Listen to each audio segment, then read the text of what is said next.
Hey everybody, Greg here again. It's the beginning of October here in Southern Ontario, Zone 6A, and it is time to pull the mason bees out of our mason bee block.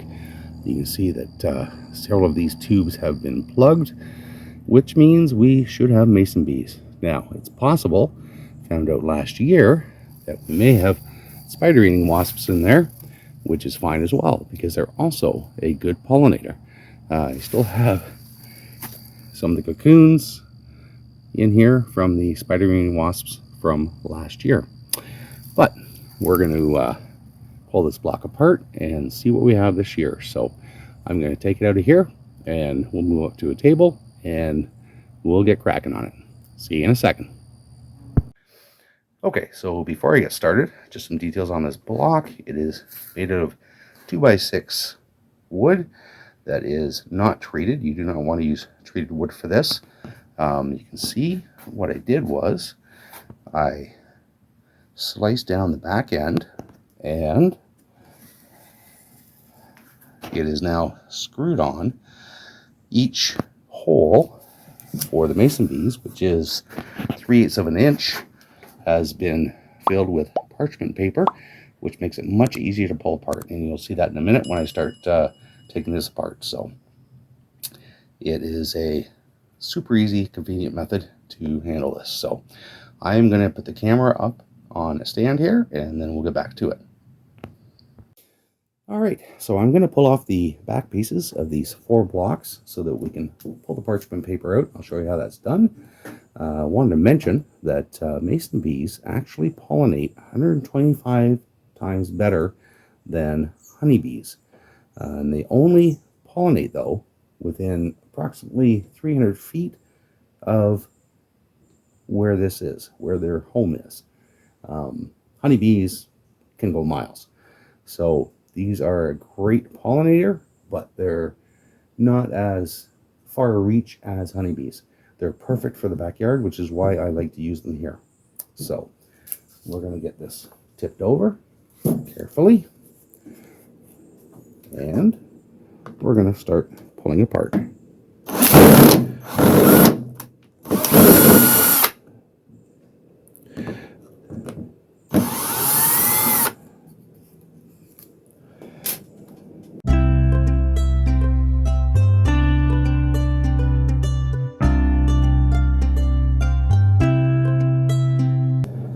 Okay, so these are finished now. They are off, and you can see the parchment paper. Now, this is the beauty of this method is you can see them in the front there. Turn it around.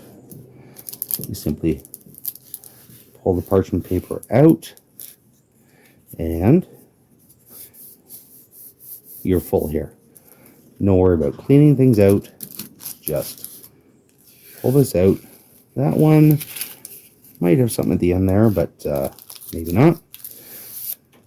I believe that one's empty. I'm going to speed things up. Oh, that one's down here. And yeah, so I'm going to speed these up. Once I get them set up, then we will come back.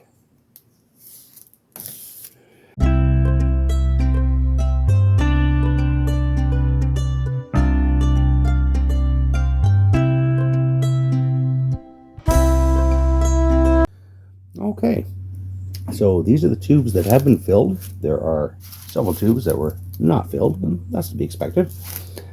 Interestingly, some of them are only filled at the very bottom. So I'm going to still check them out. I'm curious to see what's in there. So what they tend to do, you'll find larger cocoons towards the back. That is the females.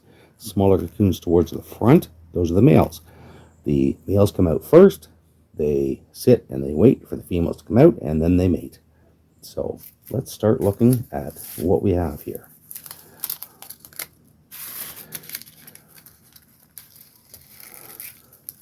Well, interesting. This is what I ran into last year.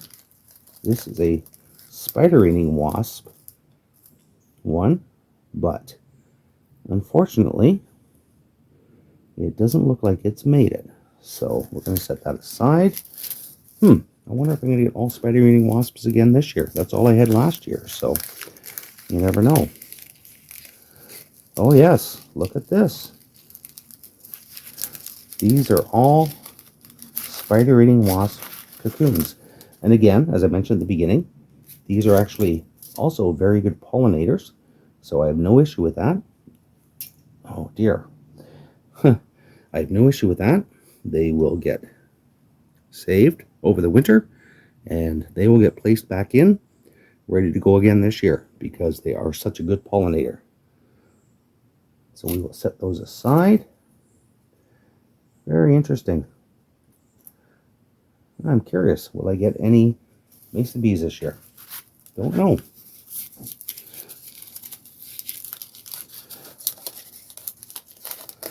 Okay, that one, whatever it was, something got to it, or it's just never took. The beauty of nature. And more, goodness, more spider-eating wasps. Again, okay, that one does not look healthy. This one, however, appears to be good. So we're going to hang on to that guy.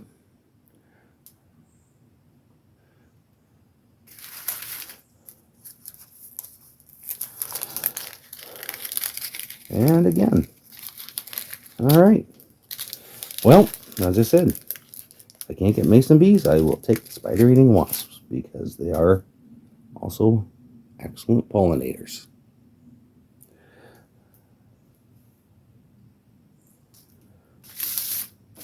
All right, I'm going to fast forward through this a bit until I happen to find anything different. Otherwise, I'm thinking they may all be the spider-eating wasps.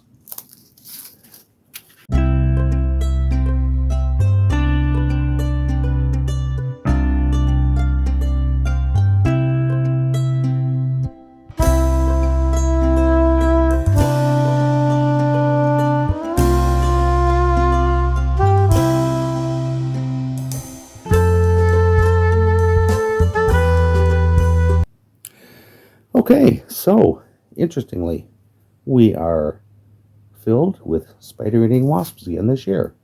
And again, I'm totally okay with that, because they are also a great pollinator, and no issues there. It'd be nice to get some mason bees, but as long as I'm getting something that will pollinate for me this coming year, I'm good with that.